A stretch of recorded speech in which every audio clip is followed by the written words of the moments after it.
ഷജില മാം, Biju sir, ready അല്ലേ? റെഡിയാണ് മാം. Okay, ready. Ready അല്ലേ? അപ്പൊ രണ്ടുപേർക്കും ഓൾ ദി ബെസ്റ്റ്. നന്നായി ചെയ്യാം കേട്ടോ. Shall we start? ബാക്കിയുള്ളവരൊക്കെ പതുക്കെ ജോയിൻ ആയിക്കോളൂ. Okay ma'am. Good evening to all. I am Shajeela from Trivandrum. ഞാനൊരു ടീച്ചറായിട്ട് വർക്ക് ചെയ്യുന്നു. ഡിംപിൾ അക്കാഡമിയുടെ കീഴിലെ പ്രൊഫഷണൽ ട്രെയിനിങ് കോഴ്സിലെ 25th ബാച്ചിലെ ഒരു സ്റ്റുഡന്റ് ആണ്. ഇന്ന് നമ്മൾ എത്തിച്ചേർന്നിട്ടുള്ളത് professional training course successfully complete ആയവരുടെ 1 അവർ വെബിനാർ അവർ എടുക്കുന്ന ട്രെയിനർ ടോക്കിലെ പ്ലാറ്റ്ഫോമിലാണ് നമ്മളുള്ളത്.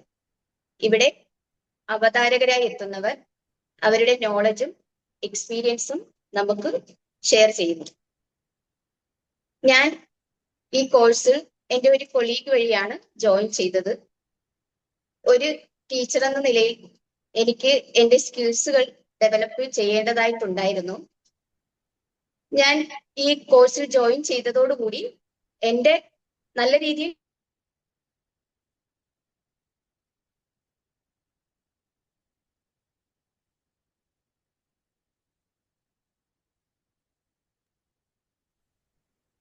മാമിന്റെ നെറ്റ് പോയി തോന്നുന്നുണ്ടല്ലേ? ഇരിക്കാൻ എനിക്ക് സാധിച്ചിട്ടുണ്ടെങ്കിൽ ഞാൻ ഈ കോഴ്സിൽ ജോയിൻ ചെയ്തത് കൊണ്ട് മാത്രമാണ്. അതിനെന്നെ ഇതിന്റെ പിന്നിൽ ഹെൽപ്പ് ചെയ്തത് അർച്ചന മാമും ഫൈസൽ സാറുമാണ്. Thank you ma'am, thank you sir. ഞാൻ എൻ്റെ നന്ദി രേഖപ്പെടുത്തുന്നു. ഇന്നത്തെ സെക്ഷൻ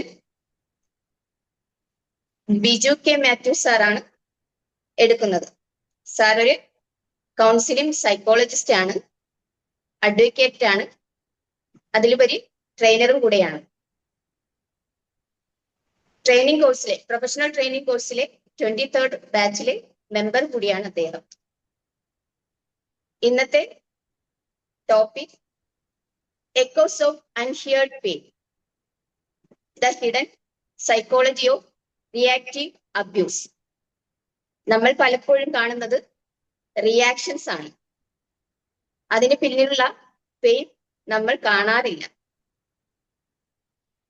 ഈ സെഷൻ നമ്മളെ അതിന്റെ ഇന്നർ സൈക്കോളജി മനസ്സിലാക്കാൻ സഹായിക്കും.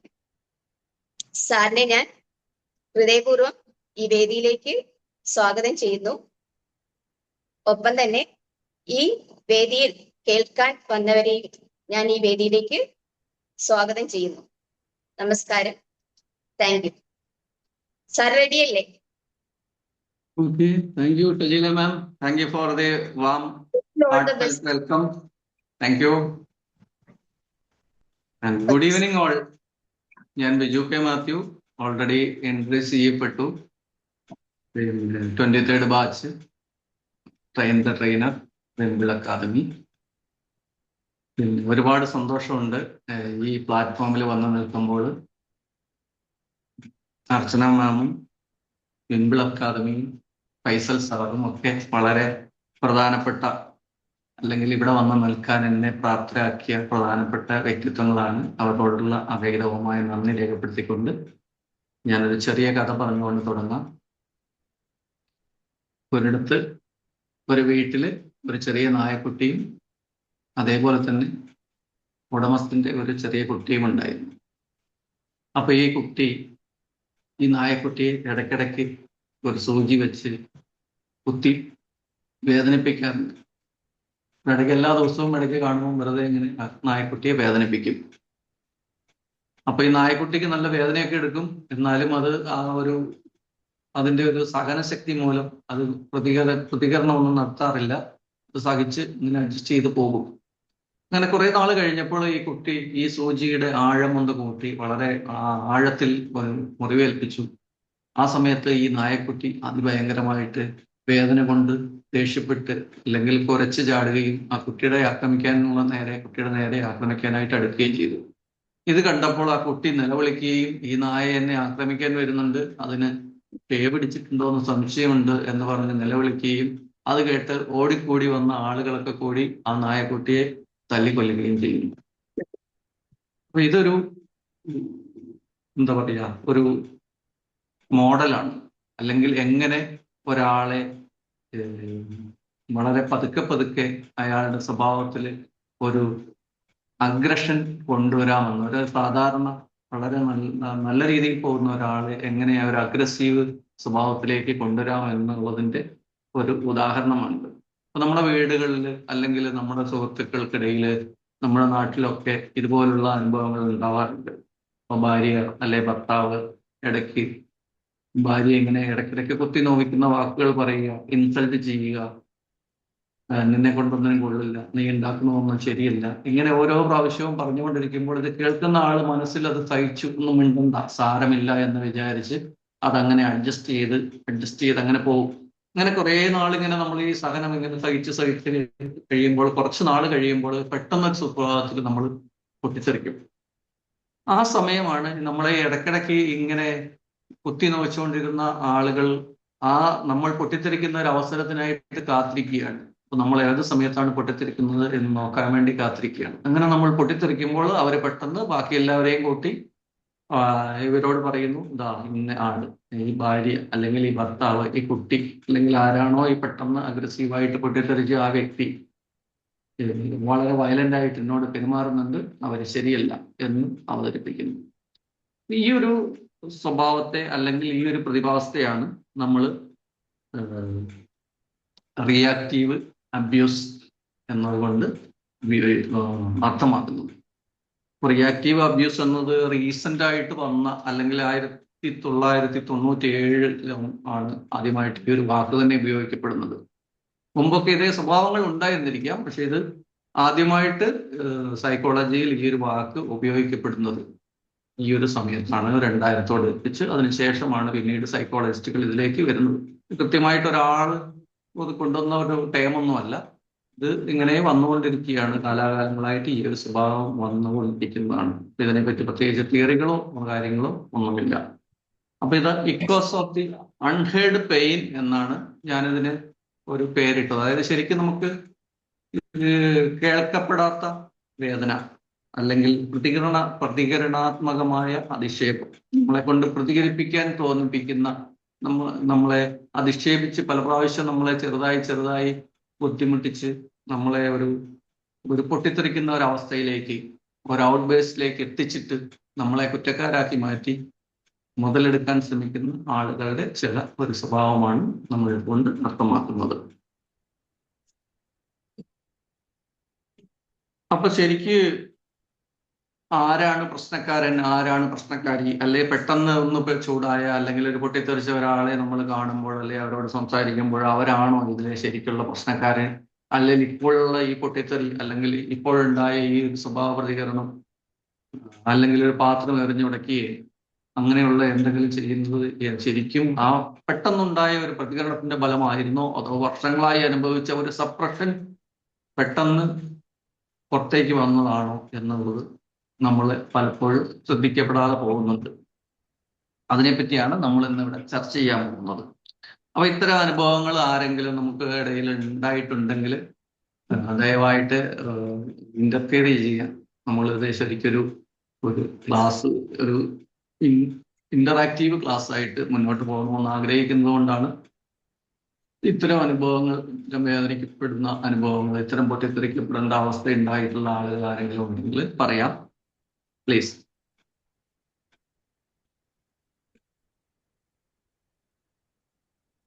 അപ്പൊ ഇത് ഹസ്ബൻഡ് ആണോ ഇതിൽ തെറ്റുകാരൻ, അല്ലെങ്കിൽ എന്താ പറയാ, ഇടയ്ക്കിടയ്ക്ക് ഇങ്ങനെ നമ്മളെ ബുദ്ധിമുട്ടിച്ചിരുന്ന ആ വ്യക്തിയാണോ, അതോ പെട്ടെന്ന് പൊട്ടിത്തെറിക്കാനിടയായ ആ വ്യക്തിമാണോ, അല്ലെങ്കിൽ ആ ശരിക്കുള്ള വ്യക്തി ആരാണ് എന്ന് നമുക്ക് പെട്ടെന്ന് മനസ്സിലാക്കാൻ പറ്റില്ല.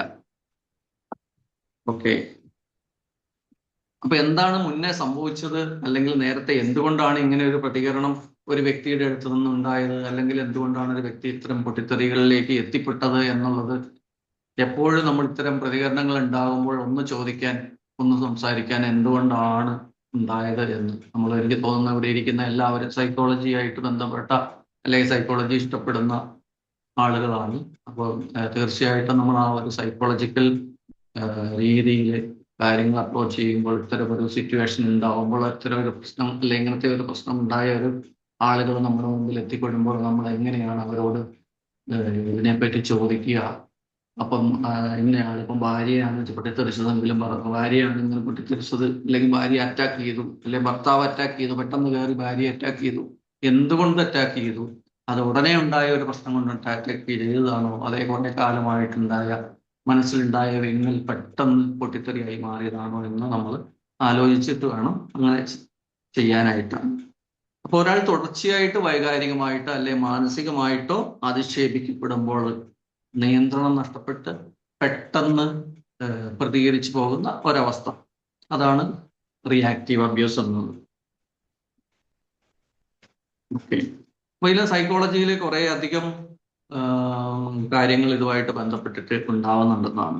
ഇപ്പൊ റിപ്പീറ്റഡ് ക്രിറ്റിസിസം, നമ്മൾ ഈ റിയാക്റ്റീവ് അബ്യൂസ് എന്നുള്ള ഈ ഒരു അവസ്ഥയിലേക്ക് എത്തിപ്പെടുന്നതിന്റെ ഒരു പ്രധാന കാരണപ്പെട്ടത് ഒന്നാണ് റിപ്പീറ്റഡ് ക്രിറ്റിസിസം ആണ്. നിന്നെ കൊണ്ടൊന്നും കൊള്ളില്ല, നീ ശരിയല്ല, നിന്റെ വീട്ടുകാർ ശരിയല്ല, നിന്റെ കുടുംബക്കാർ ശരിയല്ല. അത് ഭാര്യ ആയിരുന്നാലും ഭർത്താവായിരുന്നാലും, ഞാൻ ഭാര്യ ഭർത്താവ് മാത്രമല്ല, സമൂഹത്തിലെ ഏതൊരു അംഗമായിരുന്നാലും, ഒരു ഗ്രൂപ്പില്, ഒരു ക്ലാസ്സില്, അല്ലെങ്കിൽ ഒരു സൊസൈറ്റിയിലൊക്കെ ആയിരുന്നാലും ഒരാളെ ഇങ്ങനെ സ്ഥിരമായിട്ട് കുറ്റപ്പെടുത്തിക്കൊണ്ടിരുന്നു കഴിഞ്ഞാല്, വിമർശിച്ചു കൊണ്ടിരുന്നു കഴിഞ്ഞാൽ എപ്പോഴും അവർക്ക് ഉണ്ടാവുന്ന ഒരു അടക്കിപ്പിടിച്ച ഒരു വികാരം ഉണ്ടാവും. അവരെപ്പോഴും അതിങ്ങനെ സഹിച്ചുകൊണ്ടിരിക്കും. നമ്മൾ ആദ്യം പറഞ്ഞ ആ നായ്ക്കുട്ടിയെ പോലെ ഓരോ പ്രാവശ്യം കുത്തുമ്പോഴും ചെറിയ വേദന, അത്ര രൂക്ഷമല്ല, എനിക്കതങ്ങ് സഹിക്കാമെന്ന് വിചാരിച്ചിട്ട് അത് സഹിച്ച് ഇരിക്കുന്ന ആളുകൾ, ഒരു ദിവസം സഹിക്കാൻ പറ്റാതെ വരുന്ന സമയത്താണ് ഈ പൊട്ടിത്തെറിച്ചു പോകുന്നത്. അപ്പം അത് സ്ഥിരമായിട്ട് നമ്മളെ ഇങ്ങനെ ക്രിട്ടിസൈസ് ചെയ്തുകൊണ്ടിരിക്കുന്ന ആളുകൾ നമ്മളെ ഈ ഒരു അവസ്ഥയിലേക്ക് എത്തിക്കാൻ ശ്രമിച്ചുകൊണ്ടിരിക്കുന്നതാണ്. ഇനി അടുത്ത രണ്ടാമതായിട്ട് ഹ്യൂമിലിയേഷൻ, നമ്മളെ എന്താ പറയുക, മാനസികമായിട്ട് തളർത്താനായിട്ട്, നമ്മളെ ഇൻസൾട്ട് ചെയ്യാനായിട്ട് സംസാരിച്ചുകൊണ്ടിരിക്കുന്ന, എപ്പോഴും ഇൻസൾട്ട് ചെയ്തുകൊണ്ടിരിക്കുന്ന ചില ആളുകൾ, അവരിങ്ങനെ സ്ഥിരമായിട്ട് നമ്മളെ ഇങ്ങനെ ബുദ്ധിമുട്ടിച്ചുകൊണ്ടേയിരിക്കും. ഇനി അടുത്തത് മൂന്നാമത്തെ പോയിന്റ് ആയിട്ട് ഗ്യാസ് ലൈറ്റിംഗ് എന്ന് പറയും. ഗ്യാസ് ലൈറ്റിംഗ് എന്നുള്ളത് മുമ്പ് 1944 ഇറങ്ങിയ ഒരു സിനിമയാണ് ഗ്യാസ് ലൈറ്റ്. അത് ഗ്യാസ് ലൈറ്റ് എന്നാണ് ആ സിനിമയുടെ പേര് തന്നെ. അതിൽ ഒരു ഭർത്താവ് ഭാര്യയുടെ സ്വത്തൊക്കെ കൈക്കലാക്കാൻ വേണ്ടിയിട്ട്, ഭാര്യയെ ഈ റിയാക്റ്റീവ് അബ്യൂസിലേക്ക് എത്തിച്ച് വിടാൻ വേണ്ടിയിട്ട് അയാൾ വീട്ടിലെ ഗ്യാസ് ലൈറ്റിന്റെ പവർ കുറച്ചൊന്ന് ഡിമ്മാക്കി വെക്കും. ഭാര്യ ചോദിക്കും, ഇത് ലൈറ്റ് ഡിമ്മായല്ലോ എന്ന്. ഭർത്താവ് പറയേ, ഇല്ലില്ല, അത് ഡിമ്മൊന്നും ആയിട്ടില്ല, നിനക്ക് തോന്നുന്നതാണെന്ന് പറയും. അതുപോലെ രാത്രിയിൽ അയാൾ ഇതിലെ നടക്കുകയൊക്കെ ചെയ്യും, നടക്കും. ആ സമയത്ത് ഭാര്യ വീണ്ടും ചോദിക്കും, അതെന്താ ഒരു ശബ്ദം, അത് നിനക്ക് തോന്നുന്നതാണെന്ന് പറയും. അങ്ങനെ സ്ഥിരമായിട്ട് ഇങ്ങനെ പറഞ്ഞ് അവരെ ആ ഒരു അവസ്ഥയിലേക്ക് കൊണ്ടെത്തിക്കാനുള്ള ഒരു ശ്രമം, അതാണ് ആ സിനിമയിൽ ഉണ്ടായത്. അപ്പൊ അതേപോലെ ഗ്യാസ് ലൈറ്റിംഗ് നമ്മളെ ഒരു അവസ്ഥയിലേക്ക്, നമ്മളെ ഒരു മാനസികാവസ്ഥയിലേക്ക് കൊണ്ടെത്തിക്കാൻ വേണ്ടി സ്ഥിരമായിട്ട് പ്രവർത്തിച്ചു കൊണ്ടേയിരിക്കുന്നു വ്യക്തികൾ. ഇനി അടുത്തതാണ് സൈലന്റ് ട്രീറ്റ്മെന്റ്, അതായത് മിണ്ടാതിരിക്കുക, നമ്മളോട് റെസ്പോണ്ട് ചെയ്യാതിരിക്കുക, ഈ രീതിയിൽ നമ്മളെ ഒറ്റപ്പെടുത്താൻ ശ്രമിച്ചുകൊണ്ടിരിക്കുക, അല്ലെങ്കിൽ നമുക്ക് ഇങ്ങനെ ഒരു അവഗണന എപ്പോഴും ഉണ്ടാക്കിക്കൊണ്ടിരിക്കുക. അതായത് ഇമോഷണൽ നെഗ്ലക്റ്റ് ആണ് നെക്സ്റ്റ് പോയിന്റ് ആണ്. ശരിക്കും ഇമോഷണൽ നെഗ്ലക്റ്റ് ആണ്. നമ്മളെ മാനസികമായിട്ട് ഇമോഷണലി നമ്മൾ ചോദിക്കുന്നതിന് മറുപടി പറയാതിരിക്കുക. ഇത്തരം ചില ആളുകൾ നമുക്കെതിരെ നമ്മളെ കൊണ്ട് ഈ റിയാക്റ്റീവ് അബ്യൂസിലേക്ക് എത്തിക്കാൻ വേണ്ടി, നമ്മളെ കൊണ്ട് പൊട്ടിത്തെറിപ്പിക്കാൻ വേണ്ടി, നമ്മളെ കുറ്റക്കാരാക്കാൻ വേണ്ടി ശ്രമിച്ചുകൊണ്ടിരിക്കുന്ന ഭാഗം ആളുകളുണ്ടാവും. അപ്പൊ ഇത്തരം ഈ repeated criticism, humiliation, gas lighting, silent treatment, emotional activity, ഇത്തരം കാര്യങ്ങൾ നമ്മളെ അവസാനം ഒരു ക്രോണിക് സ്ട്രെസ്സിലേക്ക് എത്തിച്ചുകൊണ്ടിരിക്കുന്നു. നമ്മളിങ്ങനെ ഓരോ ദിവസവും കിട്ടുന്നത് സഹിച്ച് ഇങ്ങനെ ഇരിക്കുമ്പോൾ കുറേ ദിവസം കഴിയുമ്പോൾ നമ്മൾ ആ ഒരു സ്ട്രെസ്സിലാവും. നമ്മളാണോ തെറ്റുകാരൻ, അല്ലോ അവരാണോ, അല്ലെ ഇവർ പറയുന്നത് ശരിയാണോ, അങ്ങനെ ഒരു കൺഫ്യൂസ്ഡ് ആയിട്ടുള്ള ഒരു മൈൻഡ് സെറ്റിലേക്ക് നമ്മൾ എത്തിക്കുന്ന ഒരു കൂട്ടം ആളുകൾ ഉണ്ട്. ഞാൻ എല്ലാവരും എന്നുള്ളതല്ല, ഞാൻ ഈ ഒരു റിയാക്റ്റീവ് അബ്യൂസ് എന്നുള്ള ഈ ഒരു സബ്ജക്റ്റ് പറയാൻ വേണ്ടി മാത്രമാണ് ഇങ്ങനെ പറയുന്നത്. എല്ലാവരും ഇങ്ങനെയാണോ എന്നും ഒന്നുമല്ല, ഇതിനൊരു നെഗറ്റീവ് സെൻസിൽ കാണുകയും വേണ്ട. ഓക്കെ. അപ്പൊ നമുക്ക് ഈ ഒരു ക്രോണിക് സ്ട്രെസ് നമുക്കൊരു ഇമോഷണൽ ഓവർലോഡിലേക്ക് എത്തിക്കുന്നു. അത് ലോസ് ഓഫ് സെൽഫ് കൺട്രോളിൽ എത്തുന്നു. ആ സമയത്താണ് നമ്മൾ ഈ ഒരു റിയാക്റ്റീവ് ബിഹേവിയർ, ഈ ഒരു പൊട്ടിത്തെറി, അത് ഏത് രീതിയിലാവാം, അത് ഓരോരുത്തരുടെ സ്വഭാവം അനുസരിച്ച് എങ്ങനെ പൊട്ടിത്തെറിക്കുന്നു എന്നുള്ളത് നമുക്ക് വ്യത്യസ്തമായ രീതിയിലാണ്. അപ്പോഴാണ് ഈ ആളുകൾ പറയുന്നത് ഇയാള് ശരിയല്ല, ഇവര് ചെയ്തത് ശരിയായില്ല, ഇവർക്ക് എന്തോ ഒരു കുഴപ്പമുണ്ട്, അതുകൊണ്ടാണ് ഇവരിങ്ങനെ ചെയ്തതെന്ന്. ഇത്തരം അനുഭവങ്ങൾ പലർക്കും ഉണ്ടായിട്ടുണ്ടാവാം. അപ്പൊ ആ റിയാക്ഷൻ എന്നുള്ളത് നമുക്ക് ഇപ്പൊ പെട്ടെന്നുണ്ടായ ഒരു റിയാക്ഷൻ ആണോ, അതോ മുമ്പ് കുറെ കാലത്തെ നമ്മുടെ ഒരു സഹനത്തിന്റെ, നമ്മുടെ ഒരു അഡ്ജസ്റ്റ്മെന്റിന്റെ ഭാഗമായിട്ടാണോ നമ്മുടെ ഉള്ളിൽ ക്രോഡീകരിക്കപ്പെട്ട കുറേ വികാരങ്ങൾ, കുറേ സഹനങ്ങൾ ആണ് പെട്ടെന്നൊരു റിയാക്ഷനിലേക്ക് എത്തിക്കുന്നത്?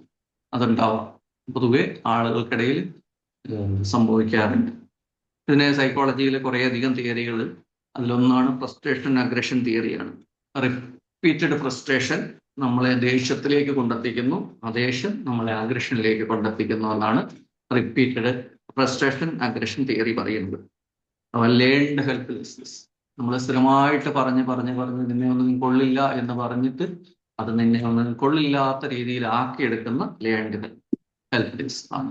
അപ്പൊ ഞാൻ ശ്രമിച്ചിരുന്നു, കുറെ കാലമായി ശ്രമിച്ചുകൊണ്ടിരിക്കുന്നു, പക്ഷെ നടക്കുന്നില്ല എന്ന് പറയുന്നത് ലേൺഡ് ഹെൽപ്ലെസ് ഉണ്ടാവുന്നുണ്ട്. അപ്പൊ അത് നമ്മളെ വീണ്ടും നമുക്കൊരു പ്രതീക്ഷയില്ലായ്മയിലേക്കോ അല്ലെങ്കിൽ നിരാശയിലേക്കോ നയിക്കുന്നു. അപ്പൊ എപ്പോഴെങ്കിലും ഒരു സമയത്ത് പെട്ടെന്ന് നമ്മൾക്ക് ആ ഒരു പ്രയാസങ്ങൾ ട്രിഗർ ചെയ്യപ്പെടുകയും ചിലപ്പോൾ നിസ്സാരമായ ഒരു കാര്യത്തിന്റെ മേലിൽ പോലും പൊട്ടിത്തെറിക്കപ്പെടുകയും അത് നമ്മൾ വളരെ മോശക്കാരനാക്കി ആയി മാറപ്പെടുകയും മറ്റേയാൾ ഇത്രയും കാലം നമ്മളെ ഈ ഒരു ട്രോമയിലേക്ക് എത്തിച്ച, നമ്മളെ ഈ ഒരു സ്ട്രെസ്സിലേക്ക് എത്തിച്ച വ്യക്തി നല്ലയാളാവുകയും ചെയ്യുന്ന ഒരവസ്ഥ. ട്രോമ ചേഞ്ചസ് ബിഹേവിയർ ഉണ്ട് ട്രോമ റെസ്പോൺസ് തിയറിയിലേക്ക് വരുമ്പോൾ. അപ്പം ത്രെട്ട്, നമ്മളെ ഭീഷണിപ്പെടുത്തുന്ന കാര്യങ്ങളാണ്. അതിന് ഒരു 4 F ആണ് അതിന് ആ ട്രോമ റെസ്പോൺസ് തിയറിയിൽ വരുന്നത്. ഫൈറ്റ്, ഫ്ലൈറ്റ്, ഫ്രീസ്, ഫോൺ എന്നാണ്. അപ്പൊ ആദ്യത്തെ നമുക്കെതിരെ വരുന്ന ഒരു കാര്യത്തിന് നമ്മൾ ഫൈറ്റ് ചെയ്യുക എന്നുള്ളതാണ്. ചില ആളുകൾ അതിനെ ഫൈറ്റ് ചെയ്തു, അത് അവിടെ കൊണ്ട് സോൾവ് ആവും. അത് സാധിക്കാത്ത ആളുകൾ ഫ്ലൈറ്റ്, അതായത് സ്ഥലം വിടുക, നമ്മൾ ഇവിടുന്ന് രക്ഷപ്പെട്ട് വേറെ എങ്ങോട്ടേലും പോവുക, അവരതിൽ നിന്ന് എസ്കേപ്പ് ചെയ്ത് പോകുന്നുണ്ട്. ഇനി മൂന്നാമതൊരു വിഭാഗത്തിൽ വരുന്ന ആളുകൾ ഫ്രീസാണ്. അവരെന്ത് ചെയ്യുന്നു എന്നറിയാതെ അവിടെ നിന്ന് പോവുകയാണ് ചെയ്യുന്നത്. നാലാമത്തെ ആളുകൾ ഒന്നും ചെയ്യുന്നില്ല, ഫോൺ, അവരവിടെ അതിൽ പെട്ടുപോവുകയാണ് ചെയ്യുന്നത്. അപ്പൊ അവരൊക്കെ ഇങ്ങനെ പെട്ടുപോകുന്ന ആളുകൾ അവസാനം ഈ റിയാക്റ്റീവ് അബ്യൂസ്, നമ്മൾ ഏതെങ്കിലും സമയത്ത് കൃത്യമായ വേണ്ട സമയത്ത് ആലോചിക്കാതെ റിയാക്ട് ചെയ്തിട്ട് നമ്മളതിന് വളരെയധികം വില കൊടുക്കേണ്ട ഒരവസ്ഥ വരുന്നുണ്ട്. സ്ട്രോങ് ഇമോഷണൽ കൺട്രോൾ അല്ലെങ്കിൽ പൂർ ഇമോഷണൽ കൺട്രോൾ ഒക്കെ ഉള്ള ആളുകൾ, സ്ട്രോങ് ഇമോഷണൽ കൺട്രോൾ ഉള്ള ആളുകൾക്കാവുമ്പോൾ ഇത്തരം കാര്യങ്ങൾ കുറെ കൂടി കൺട്രോൾ ചെയ്യാൻ പറ്റും. എല്ലാവർക്കും അത്രത്തോളം കൺട്രോൾ പവർ ഉണ്ടായിക്കൊള്ളണമെന്നില്ല. അവര് പെട്ടെന്ന് അതിൽ പെട്ടുപോവുകയും ഇമോഷൻ ഔട്ട്ബേസ്റ്റ് ആവുകയും ആളുകൾ നമ്മളെ അബ്യൂസ് ചെയ്യുകയും ചെയ്യുന്ന ഒരവസ്ഥ ഉണ്ടാവുന്നുണ്ട്. ഇനി അടുത്തതായിട്ട് ഡാർവോ എന്നാണ്, കോഗ്നിറ്റീവ് അപ്രൈസൽ തിയറിയാണ്. അപ്പൊ അതില് പീപ്പിള് ഒരു സംഭവം, ആ സമയത്തുണ്ടായ സംഭവത്തോടുള്ള പ്രതികരണമല്ല, അതിന് മുന്നേ ഉണ്ടായ പല വേദനകളും പല അടിച്ചമർത്തലുകളും നമ്മൾ ഉണ്ടാകുമ്പോൾ പെട്ടെന്ന് നമ്മൾ പ്രതികരിച്ച് പോകുന്നതാണ്. അതിന് ഡാർവോ എന്നുള്ള ഒരു പേരിലാണ്. ഡാർവോ എന്ന് പറഞ്ഞു കഴിഞ്ഞാൽ ശരിക്ക് 4 അക്ഷരങ്ങളാണ് ഉദ്ദേശിക്കുന്നത്. ഡി ഫോർ ഡിനെ, എ ഫോർ അറ്റാക്ക് ആണ്, and RVO reverse victim and offender എന്നത്. അപ്പൊ ആദ്യം നമ്മൾ ഒരു കാര്യം ഉണ്ടാകുമ്പോൾ അത് ഡിനേ ചെയ്യുന്നത് അങ്ങനെയല്ല. അപ്പൊ നമ്മൾ ഒരാളെ കൊണ്ട് നമ്മൾ ഇത്തരം റിയാക്ഷൻ ഉണ്ടാക്കിയതിന് ശേഷം പറയുന്നു അത് നീ പറഞ്ഞത് ശരിയല്ല, അങ്ങനെയല്ല ഉണ്ടായത്. അടുത്തതായിട്ട് അറ്റാക്കാണ്. നീയാണ് തെറ്റുകാരി എന്ന് പറഞ്ഞ് അവരുടെ മേൽ അവരെ ആക്ഷേപിക്കുക അല്ലെങ്കിൽ അധിക്ഷേപിക്കുകയാണ് ചെയ്യുക. അതിനുശേഷമാണ് ശരിക്ക് റിവേഴ്സ് വിക്ടിം ആൻഡ് ഒഫൻഡർ എന്നാണ് RVO. അതാണ് ഡാർവോ എന്നുള്ളത് അർത്ഥമാക്കുന്നത്. അപ്പം കുറ്റക്കാരി ഈ പെട്ടെന്ന് പ്രതികരിച്ച, പെട്ടെന്ന് ഔട്ട്ബേസ്റ്റ് ചെയ്യപ്പെട്ട ആളെ കുറ്റക്കാരിയാക്കുകയും അതുവരെ അതിലേക്ക് എത്തിച്ച ആള് എന്താ പറയുക നല്ലയാളാവുകയും ചെയ്ത ഒരവസ്ഥയാണ്. എക്സ്ക്യൂസ് മീ, ആരെങ്കിലും എന്തെങ്കിലും ചോദിച്ചിരുന്നോ?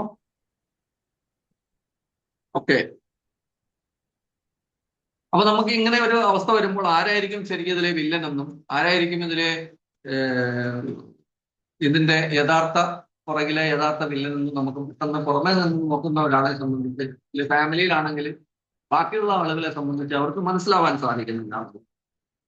അപ്പൊ നമുക്ക് റിയൽ ലൈഫ് എക്സാമ്പിൾസ് ഒരുപാട് കാണാൻ പറ്റുന്നുണ്ട്, സിനിമകളിലായിരുന്നാലും ഇനി നമ്മളുടെ പുരാണങ്ങളിലേക്ക് പോയാൽ പോലും കാണാൻ പറ്റും.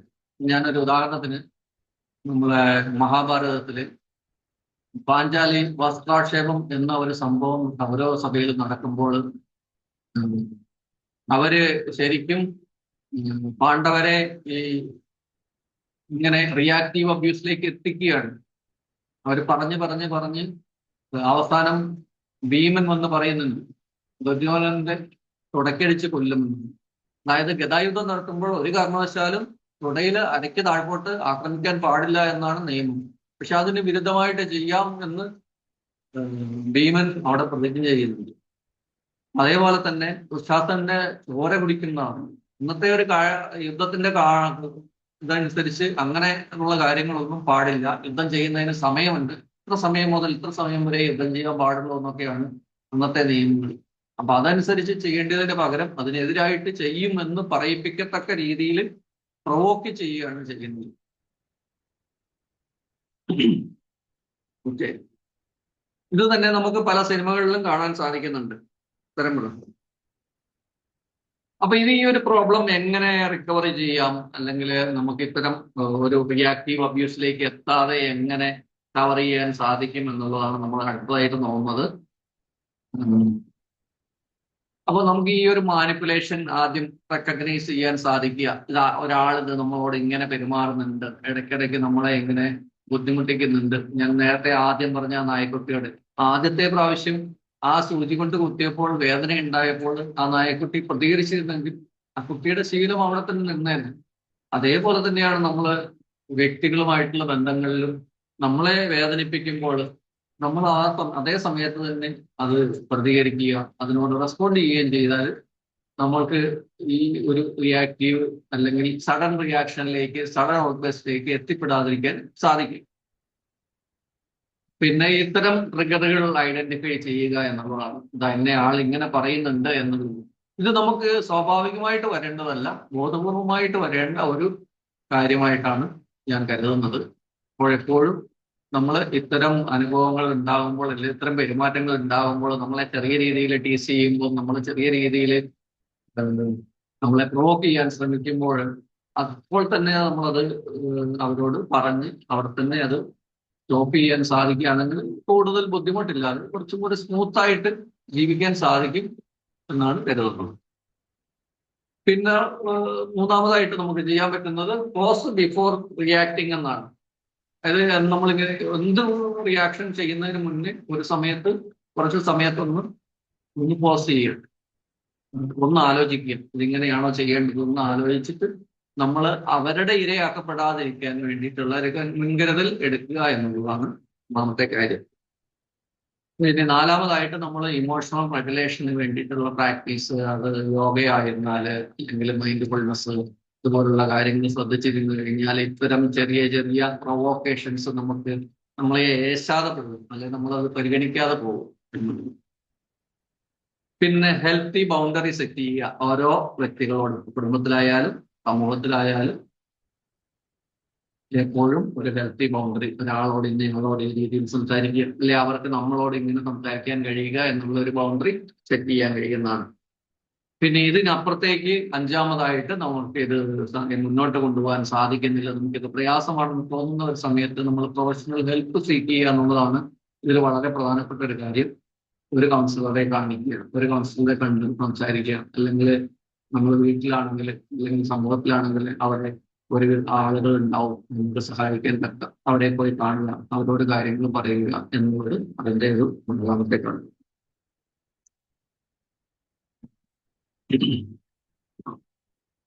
അപ്പൊ നമ്മുടെ ഇമോഷണൽ ട്രിഗറുകൾ, നമ്മളെ എങ്ങനെയാണ് നമുക്ക് പെട്ടെന്ന് നമുക്ക് ഇമോഷണൽ ഉണ്ടാവുന്നത്, നമ്മുടെ ഏരിയാസ് ഏതൊക്കെയാണ് ട്രിഗർ ചെയ്യപ്പെടാൻ കഴിയുക എന്നുള്ളത് നമ്മൾ തന്നെ ഇരുന്നൊന്ന് ആലോചിച്ച് നേരത്തെ ഒന്ന് മനസ്സിലാക്കി വയ്ക്കുക എന്നുള്ളതും നമുക്ക് ചെയ്യാൻ പറ്റുന്ന ഒരു സെൽഫ് ഇംപ്ലിമെന്റേഷൻ ആണ്.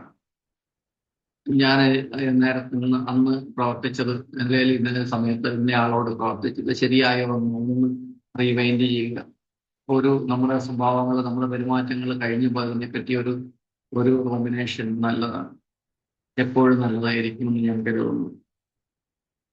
അങ്ങനെ ആകുമ്പോൾ ഇന്നലെ സംഭവിച്ചത് നമുക്ക് കുറെ കൂടി സോഫ്റ്റ് ആയിട്ട്, കഴിഞ്ഞ ദിവസങ്ങളിൽ സംഭവിച്ചതിനെ കുറച്ചുകൂടി സോഫ്റ്റ് ആയിട്ട് കൈകാര്യം ചെയ്യാൻ കഴിയുക, നമുക്കതൊരു വൂണ്ടായിട്ട് നിൽക്കാതെ, ഒരു ട്രോമയായിട്ട് നിൽക്കാതെ അതിനെ ഹീൽ ചെയ്ത് പോകാൻ കഴിയുക എന്നുള്ളത് നമുക്ക് കുറച്ചും കൂടി നല്ലൊരു കാഴ്ചപ്പാട്, നല്ലൊരു ലൈഫ് കെട്ടിപ്പടുക്കാൻ കഴിയുമെന്ന് തോന്നുന്നു.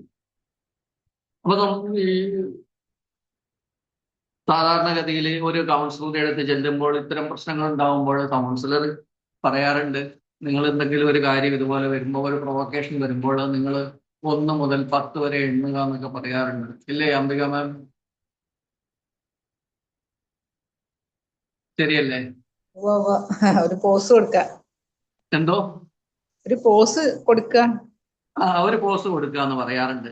അപ്പൊ ഞാൻ ഒരു ചെറിയൊരു തമാശ എന്ന് പറയുന്ന മാതിരി 1 മുതൽ 10 വരെ എണ്ണാൻ പറഞ്ഞിട്ട് പിന്നെ എന്ത് ചെയ്തു എന്ന് കൗൺസിലർ ചോദിക്കുമ്പോൾ ക്ലയന്റ് പറയുന്നു, എനിക്ക് 10 വരെ എണ്ണിക്കഴിഞ്ഞ് പിന്നീടാണ് ഞാൻ പെരുമാറിയതെന്ന് പറയും. 10 വരെ, അതായത് ബൈബിളിൽ പറയാറുണ്ട്, ഒരു കർണത്തടിച്ചതിന്റെ അടിച്ച ആൾക്ക് മറുകരണം കാണിച്ചു കൊടുക്കണം എന്ന് പറയാറുണ്ട്, ഇല്ലേ? പക്ഷേ നമുക്ക് തമാശയായിട്ട് പറയാറുണ്ട്, പിന്നെന്ത് ചെയ്യണമെന്ന് ബൈബിളിൽ പറഞ്ഞിട്ടില്ല എന്നാണ്. ഒരു കർണത്തിന് കാണിച്ച് മറുകരണം കാണിച്ചു കൊടുത്തു, ശരി, അത് കഴിഞ്ഞിട്ട് പിന്നെന്ത് ചെയ്യണമെന്ന് പറഞ്ഞിട്ടില്ല എന്ന്. ഞാനത് ജസ്റ്റ് ഒരു എന്താ പറയാ, ഈ ഒരു സബ്ജക്ട് ഭയങ്കര ഒരു റഫായിട്ട് തോന്നിയത് കൊണ്ട് അതിലെ ഒരു അല്പം ഒരു ജോക്ക് കലർത്തണമെന്ന് വിചാരിച്ചിട്ട് പറഞ്ഞതാണ്. ഓക്കെ. അപ്പൊ ആർഗ്യുമെന്റ് ആയിട്ട് നമ്മൾ എന്ത് കാര്യത്തിനും മുന്നോട്ട് പോകുമ്പോൾ നമുക്കതിനെ കൺട്രോൾ ചെയ്യാൻ പറ്റില്ല. നമ്മളത് കുറച്ചും കൂടി മനസ്സിലാക്കി കൈകാര്യം ചെയ്യുക എന്നുള്ളതാണ് നമ്മുടെ ഇന്നത്തെ ഒരു topic, echoes of the unheard pain എന്ന് പറയുന്നത്. അപ്പൊ ചില സമയത്ത് നമ്മളൊക്കെ വലുതായിട്ട് പ്രതികരിക്കപ്പെടേണ്ടി വരുന്ന ഘട്ടങ്ങൾ കുറച്ചും കൂടി സ്മൂത്തായിട്ട്, കുറച്ചും കൂടി പതുക്കെ കൈകാര്യം ചെയ്യാൻ, കുറച്ചും കൂടി എന്താ പറയുക, ഹാൻഡി ആയിട്ട് കൈകാര്യം ചെയ്യാൻ നമുക്ക് സാധിക്കുക എന്നുള്ളതാണ് നമ്മുടെ ഒരു വിജയം ഉണ്ടാവുന്നത്. അപ്പം റിയാക്റ്റീവ് അബ്യൂസ് എന്ന ഈ ഒരു സബ്ജക്റ്റ് ഇത്രയും പറഞ്ഞിട്ട് ഇതിന്റെ ചില ഗുണവശങ്ങൾ കൂടി പറയണമെന്ന് ഞാൻ ആഗ്രഹിക്കുന്നു. എന്താണെന്ന് ചോദിച്ചാൽ, റിയാക്റ്റീവ് അബ്യൂസ് എന്ന ഈ ഒരു സബ്ജക്റ്റ് യാതൊരു കാരണവശാലും ഗുണമേ അല്ല, ഇത് വളരെ മോശമായിട്ടൊരു കാര്യമാണ്. പക്ഷെ ഇത്തരം അനുഭവങ്ങൾ ഉണ്ടാവുന്ന ഒരാളെ സംബന്ധിച്ച് അവർക്ക് പിന്നീട് ഉണ്ടാവുന്ന അനുഭവങ്ങൾക്ക് പ്രിക്കോഷൻ എടുക്കാനായിട്ട് ഇത്തരം ഒരു അനുഭവം അല്ലെ ഒരു പാഠം മാറും എന്നുള്ളതാണ് ഒരു കാര്യം കൂടി പറഞ്ഞുകൊണ്ട് ഞാനിവിടെ അവസാനിപ്പിക്കുകയാണ്. ഇനി ഇതിനെപ്പറ്റി നമുക്ക് കൂടുതലായിട്ട് എന്തെങ്കിലും സംസാരിക്കാനുണ്ടെങ്കിൽ, അഭിപ്രായം പറയാനുണ്ടെങ്കിൽ, എൻ്റെ ഭാഗത്തു നിന്ന് എന്തെങ്കിലും തെറ്റുകളുണ്ടെങ്കിൽ അത് തിരുത്താനായിട്ട് നിങ്ങൾ ഓരോരുത്തരുടെയും അഭിപ്രായങ്ങൾ സ്വീകരിക്കാൻ തയ്യാറായിരിക്കുന്നു. നന്ദി. Thank you Biju sir. Sir പറയുമ്പം നമ്മളിലേക്ക് വരുന്ന ഓരോ കേസുകളെ ഒന്ന് വിഷ്വലൈസ് ചെയ്യായിരുന്നു ഞാന്. സാറ് ലാസ്റ്റ് പറഞ്ഞ ജോക്കാണെന്ന് പറഞ്ഞാലും അതൊരു സത്യമാണ് അല്ലെ? 10 വരെ എണ്ണാനാണ് പറഞ്ഞു കൊടുക്കുന്നുള്ളൂ നമ്മള്. 10 കഴിഞ്ഞിട്ട് ഈ ദേഷ്യം എനിക്ക് കുറയുന്നില്ല മാം, അപ്പൊ ഞാൻ എന്ത് ചെയ്യും എന്ന് ചോദിക്കുന്ന ക്ലൈന്റ് ഉണ്ട്. അതെ അതെ, തീർച്ചയായിട്ടും. നമ്മൾ അത് കഴിയുമ്പോ ഡീപ് ബ്രെത്ത് പറഞ്ഞു കൊടുക്കും. എന്തൊക്കെ പറഞ്ഞാലല്ല, മറ്റേ മമ്മൂട്ടി പറയുന്നല്ലേ, എന്തൊക്കെ ചെയ്തിട്ടും കലിപ്പ് തീരുന്നില്ലല്ലേ അതേ അവസ്ഥയാണ്. ക്ലൈന്റ് പലപ്പോഴും ചോദിക്കാറുണ്ട് നമ്മുടെ ഇത് കഴിഞ്ഞു കഴിഞ്ഞാൽ എന്ത് ചെയ്യും. നമ്മൾ ശരിക്കും പെട്ടുപോകുന്ന ചില അവസ്ഥകളാണ്. കാരണം എന്ന് വെച്ച് കഴിഞ്ഞാൽ അവര് എപ്പോഴാണ് അങ്ങനെ, കാരണം വെച്ചാൽ അത്രയും റിയാക്ട് ചെയ്ത് പോവാണ്. പലപ്പോഴും പല കേസില് ഒരു പക്ഷേ ഹസ്ബൻഡ് അല്ലെങ്കിൽ വൈഫ് മാനസിക രോഗിയായി ചിത്രീകരിക്കപ്പെടുകയാണ് ലാസ്റ്റ്. അതെ അതെ അതെ. അപ്പൊ അങ്ങനത്തെ ഒരുപാട് കേസുകൾ നമ്മൾ ഹാൻഡിൽ ചെയ്യേണ്ടി വരാറുണ്ട്. അപ്പൊ തീർച്ചയായിട്ടും ഈ ഒരു ടോപ്പിക് സാർ പറഞ്ഞപ്പോൾ അത് ഭയങ്കര റിലേറ്റബിൾ ആയിരുന്നു. എസ്പെഷ്യലി നമ്മൾ ഈ പ്രൊഫഷനിൽ നിൽക്കുന്നത് കൊണ്ട് നമുക്ക് ഒന്നും കൂടി നന്നായിട്ട് മനസ്സിലാവും. അപ്പൊ ഈ ഒരു വിഷയത്തിനോട് ആർക്കെങ്കിലും ആഡ് ഓൺ ചെയ്യാനോ അനുഭവങ്ങൾ പങ്കിടാനോ ഉണ്ടെങ്കിൽ ഈ ഒരു അവസരം ഉപയോഗിക്കാവുന്നതാണ്. ബിജുജി, ഹലോ. അത് ഒന്നാമത്തെ കാര്യം, ഈ 1 to 10 എന്നുള്ളത് അത് യൂസ്ലെസ് ആണ്. ഈ 1 to 10 ഇതില് അത് ആരോ ഒരാൾ എപ്പോഴോ എവിടെയോ പറഞ്ഞു എഴുതി വെച്ച് അതിനങ്ങനെ കയറിയതിനില്ല. ശരിക്കും ഈ അപ്സെറ്റ് ആകുമ്പോൾ എന്താ സംഭവിക്കുന്നത്? നമ്മുടെ ബ്രീത്തിങ് ചേഞ്ച് ചെയ്യും. അപ്സെറ്റ് ആകുമ്പോൾ, ആങ്കർ വരുമ്പോഴോ ഇറിറ്റേഷൻ വരുമ്പോഴോ നമ്മുടെ ഉം. ബ്രീത്തിങ് മാറും. അതെ. അപ്പോൾ അവിടെ ആദ്യം ചെയ്യേണ്ടത് വേറെ ഒന്നുമല്ല, ഒരു 10 to 20 സ്ലോ ഡീപ്പ് ബ്രത്ത്. ഉം. 10 to 20 ഡീപ്പ് സ്ലോ ബ്രത്ത് എടുക്കുക. ഓക്കെ. അത് എടുക്കുമ്പോൾ തന്നെ ഇതില് ഈ വേർഡ് തന്നെ വിൻഡ്, WIND, ഉം. അതാണല്ലോ ശ്വാസം, അതെ. എയർ. ഇങ്ങനെ വിൻഡ്, അതിന് ആ ഡബ്ല്യൂനെ തിരിച്ചിട്ട മൈൻഡായി.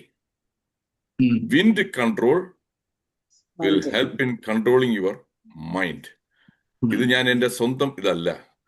ഇത് ഉം. ഞാൻ ഒരു 40 കൊല്ലത്തിന് മുമ്പ് ഞാൻ ഒരു യോഗ പഠിക്കാനായിട്ട് ഒരു 3 വർഷം 1-on-1 യോഗ ഉം. അദ്ദേഹം എൻ്റെ അടുത്ത് പറഞ്ഞു തന്നതാണ്. അദ്ദേഹം ഉപയോഗിച്ച വാക്കാണിത്. ഇങ്ങനെ ഉം.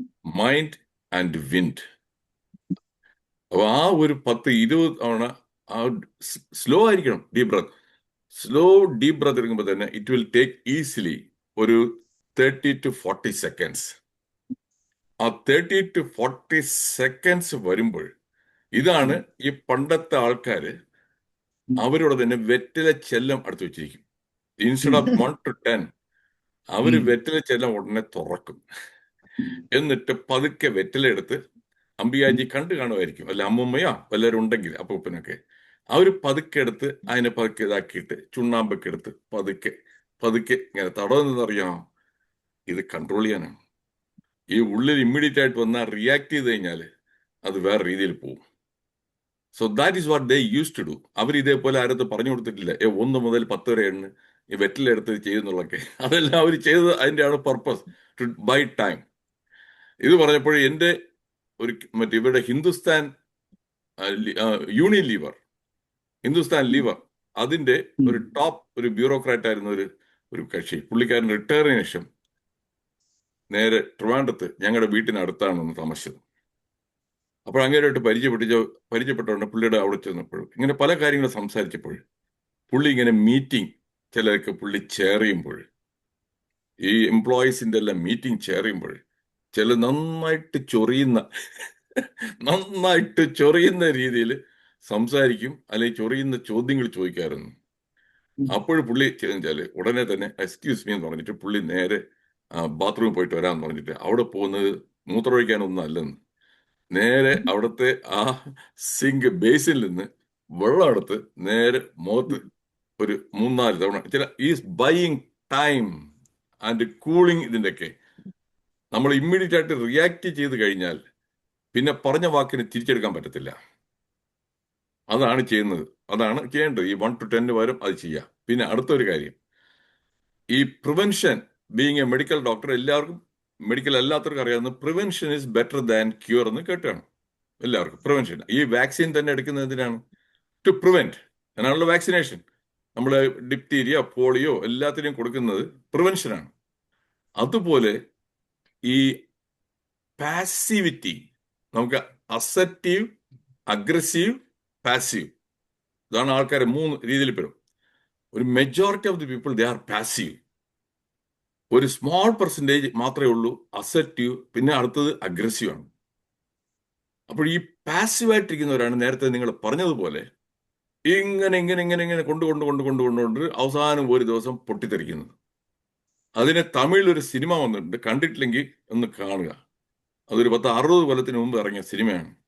സാധു മിരണ്ടാൽ, സിനിമയുടെ പേര് സാധു മിരണ്ടാൽ. സാധു എന്ന് പറഞ്ഞാൽ വളരെ സാധുവായിട്ടിരിക്കുന്ന ഒരുത്തൻ, അവൻ വൈൽഡായി കഴിഞ്ഞാൽ, അതാണ് ആ സിനിമയിൽ കാണിക്കുന്നത്. വളരെ സാധുവായിട്ടിരുന്ന ഒരുത്തന് അവൻ അവസാനം ഇങ്ങനെ കൂടുതൽ പ്രശ്നം തന്നെ എക്സ്പ്ലോഡ് ചെയ്യാണ്. സാധു മിരണ്ടാൽ. അപ്പൊ ആദ്യം ചെയ്യേണ്ടത്, this what my suggestion. And നിങ്ങൾ കുറച്ചുപേരൊക്കെ സൈക്കോളജി പഠിക്കുന്നവരാണ്, കുറെ പേര് സൈക്കോളജി, കാരണം പ്ലീസ് ഇതിൽ അംബികാജി എല്ലാവരും ഈ ഇതാണ് ഇതിൻ്റെ assertiveness training, how to be assertive. അത് മിക്കവരും പഠിച്ചാലേ വരത്തുള്ളൂ. ഞാനത് പഠിച്ചത് കാരണം ലോങ് ടൈം ബാക്ക്, ഒരു 40-42 കൊല്ലത്തിന് മുമ്പ് അത് ആദ്യം ബുക്കിൽ നിന്നാണ് വായിച്ചത്. പിന്നെ ഒന്ന് രണ്ട് സെമിനാറൊക്കെ കേൾക്കാൻ പോയി. ഈ അസർട്ടീവ് ആകുമ്പോൾ അറിയാം, ബാക്കിയുള്ളവർ നമ്മളെ എക്സ്പ്ലോയിറ്റ് ചെയ്യാൻ സമ്മതിക്കത്തില്ല. നമ്മളെ ഒരിക്കൽ ചൂഷണം ചെയ്യാൻ തുടങ്ങിക്കഴിഞ്ഞാൽ പിന്നെ അതൊരു പാറ്റേൺ ആയിട്ട് ആഡ് ചെയ്ത് വന്നുകൊണ്ടേയിരിക്കും. എന്നിട്ട് അവസാനം നമുക്ക് അത് ഓവർലോഡ് ആവും. അത് പിന്നെ പറ്റത്തില്ല എന്ന് പറയുമ്പോൾ അപ്പോഴും കയറി നമ്മൾ ചെയ്യുമ്പോൾ എല്ലാം പ്രശ്നമാണ്. അതുകൊണ്ട് റൈറ്റ് ഫ്രം ദി ബിഗിനിങ് മുളയിൽ തന്നെ നുള്ളിക്കളയുക ആസ് ആൻ അസെറ്റീവ്. ഞാൻ ആ അസെറ്റീവിനെ പഠിച്ച കാരണം അമേരിക്കയിലാണ് ശരിക്കും എക്സ്പ്ലോയിറ്റേഷൻ കൂടുതലുള്ളത്. നിങ്ങൾക്കൊന്നും അറിഞ്ഞുകൂടാത്തുണ്ടെങ്കിൽ ഇവിടെ ഈ സൂപ്പർവൈസേഴ്സ് എന്ന് പറയുന്നവർ അവരവരുടെ വർക്കും പലതും ഡംപ് ചെയ്യും. അത് ഡംപ് ചെയ്യുന്ന കൂടുതൽ അടുത്താണ് ഈ വിദേശത്ത് വന്നിട്ടുള്ളവരാണ്. ഒരു സായിപ്പിനിട്ട് അധികം ഡംപ് ചെയ്യാൻ കുറച്ച് പ്രയാസമാണ് അവർക്ക്. അപ്പൊ അത് കാരണം ഈ ഫോറിനിൽ നിന്ന് വന്നിടത്താണ് വെച്ചാൽ മിക്കവർക്കും അയ്യോ എങ്ങനെ എന്ത് പറയും, ഈ നോ എങ്ങനെ പറയും എന്ന് പറഞ്ഞ് യെസ് പറഞ്ഞുകൊണ്ടേയിരിക്കും. Learn to say no in a polite way. Yes പറയുമ്പോൾ അറിയാം ഡംപ് ചെയ്യും. അങ്ങനെ എൻ്റെ കൂടെ വർക്ക് ചെയ്യുന്നവരൊക്കെ വീക്കെൻഡിൽ 5 ദിവസമുള്ള വർക്ക് ഇവർ വെള്ളിയാഴ്ച ഉച്ചയ്ക്ക് വന്നിട്ട് ഏതെങ്കിലും ഒരെണ്ണം ഏൽപ്പിച്ചേച്ച് തിങ്കളാഴ്ച അപ്പോഴും ഉടനെ ശനിയാഴ്ചയും ഞായറാഴ്ചയും അത് ഹോസ്പിറ്റലിൽ വന്ന് വർക്ക് ചെയ്തുകൊണ്ടിരിക്കും. അപ്പൊ അവരുടെ വീക്കെൻഡ് എല്ലാം സ്പോയിൽഡായി. അവർക്ക് പിള്ളേരുമായിട്ട് എവിടെയെങ്കിലും പോകണമെന്ന് വിചാരിച്ചിട്ടുണ്ടെങ്കിൽ അതൊന്നും ചെയ്യാൻ പറ്റാതെ എന്നിട്ട് ഇവരിങ്ങനെ ഇരുന്ന് തിങ്കളാഴ്ച പോലെ ഇങ്ങനെ ഗ്രംബിൾ ചെയ്തുകൊണ്ടേയിരിക്കും. അപ്പോൾ ഞാൻ അവിടെ ജോയിൻ ചെയ്തപ്പോൾ എൻ്റെ അടുത്ത് ഇതേപോലെ ആ സൂപ്പർവൈസർ വെള്ളിയാഴ്ച ഉച്ചയ്ക്ക് ബാക്കി എല്ലാവരും ചെയ്ത് ആയത് കാരണം എൻ്റെ അടുത്ത് വന്നിച്ച് ഡോക്ടർ റെഡിയാ we would like to get this one done എന്ന് എൻ്റെ തന്നു ടാസ്ക്. ഞാനിങ്ങനെ നോക്കി അത് കുറഞ്ഞതൊരു 3 മണിക്കൂറെങ്കിലും എടുക്കും. 3 മണിക്കൂർ എടുക്കും അത് ചെയ്യാനായിട്ട്. അപ്പോൾ ഞാൻ ചോദിച്ചു so when do you want this one? Monday. അപ്പൊ എനിക്ക് മനസ്സിലായി എൻ്റെ ശനിയും ഞായറും ഈ 3 മണിക്കൂർ വൈകുന്നേരം കഴിഞ്ഞ് കഴിഞ്ഞാൽ എനിക്ക് അതിന് വേണ്ടിയിട്ട് ചിലവാക്കേണ്ടി വരും. അപ്പോൾ ഞാൻ പറഞ്ഞു okay Monday. Okay so Monday afternoon okay, ഉച്ചയ്ക്കായ മതിയോ? മതി. ഞാൻ പറഞ്ഞു അങ്ങനെ then I would like you to cancel my patients on Monday morning. മൺഡേ മോർണിംഗിൽ എനിക്ക് സ്കെഡ്യൂൾ ചെയ്യുന്ന പേഷ്യന്റിനെ if you cancel then it requires 3 hours I can take care of this one. അപ്പോഴവരിതായി. കാര്യം എന്താ അറിയാമോ, അവർക്ക് വന്നിട്ട് ശനിയും ഞായറും ഞാൻ വർക്ക് ചെയ്യണമെന്ന് പറയാൻ പറ്റത്തില്ല. ശനിയും ഞായറും ഇരുന്ന് ചെയ്യണമെന്ന് പറയാൻ പറ്റത്തില്ല. മൺഡേ ഞാൻ ചെയ്ത് തരാം, ഉച്ചയ്ക്ക് തരാം, നാളെ രാവിലെ ഉള്ളത് എൻ്റെ പേഷ്യൻസിനെ ക്യാൻസൽ ചെയ്യണം. Okay then okay forget about it എന്ന് പറഞ്ഞിട്ട് അവരടുത്ത് ഒരു കർണാടകയിൽ നിന്നുള്ള ഒരുത്തുണ്ടായിരുന്നു. അവൻ്റെ അടുത്ത് പോയി അവൻ്റെ തലയിൽ ഏൽപ്പിച്ചു. ഞാൻ അപ്പോഴും അറിയുന്നില്ല ആരത്ത് ഇവർ ഏൽപ്പിച്ചെന്നുള്ളത്. തിങ്കളാഴ്ച രാവിലെ വന്നപ്പോഴേ കർണാടകക്കാരൻ പറയാണ് my weekend was screwed. I was planning to go with my son വേറൊരു സ്ഥലത്തേക്ക്. She asked me to do ഇതെന്ന് ചെയ്തിട്ടുണ്ട്. അപ്പോൾ ഞാൻ പറഞ്ഞു why didn't you say that is okay, you cannot, you have other commitments on. I don't know how to say. ഇതാണ് പ്രശ്നം. പിടികിട്ടിയോ ബിജു? അതായത് ഈ അസർട്ടീവ്നെസ് ആയിട്ട് വന്നിട്ട് യെസ് എപ്പോഴും പറയരുത്. ഒരിക്കൽ പറഞ്ഞു തുടങ്ങിയാൽ പിന്നെന്താ, എൻ്റെ അടുത്ത് ഒരിക്കലും അവർ വന്നിട്ടില്ല. പിന്നെ അവിടെ വർക്ക് ചെയ്ത് ഒരിക്കലും എൻ്റെ അടുത്ത് ഈ കലാപരിപാടിയായിട്ട് വെള്ളിയാഴ്ച വരത്തില്ല. ബാക്കി പലയിടത്തും പോവും. അതാണ് ഏറ്റവും ഇമ്പോർട്ടൻ്റ്. പാസീവായിട്ടിരുന്നു കഴിഞ്ഞാൽ ഇതിങ്ങനെ വന്ന് അവസാനം പൊട്ടിത്തെറിക്കേണ്ട ഒരു സിറ്റുവേഷനിൽ വരും.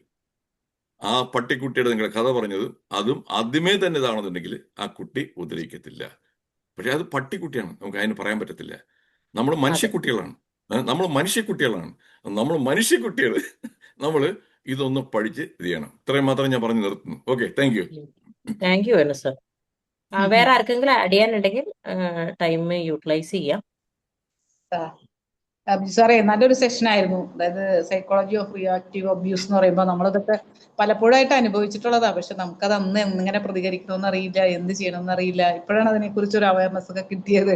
അപ്പൊ ഇനിയെങ്കിലൊക്കെ നമ്മൾ ശ്രദ്ധിക്കാം അതെങ്ങനെ നമ്മൾ അതിൽ നിന്ന് എസ്കേപ്പ് ചെയ്യാമെന്നും അതിന്റെ റീസൺസും അല്ല ഭംഗിയായിട്ട് പറഞ്ഞു. അത് വരുമ്പോൾ നമുക്കുണ്ടാകുന്ന ഫീലുകൾ എന്താണ്, ഒരു 4 സ്റ്റേറ്റ് ഉണ്ടാവുമല്ലോ, അതൊക്കെ നമ്മൾ എങ്ങനെ ഡീൽ ചെയ്യാമെന്നും പിന്നെ വേണു സാറും കുറച്ച് ആഡ് ഓൺ ചെയ്തു.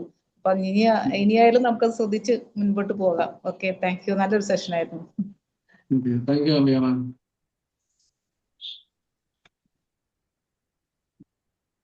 ആരും ഇല്ല. ബിജു സർ,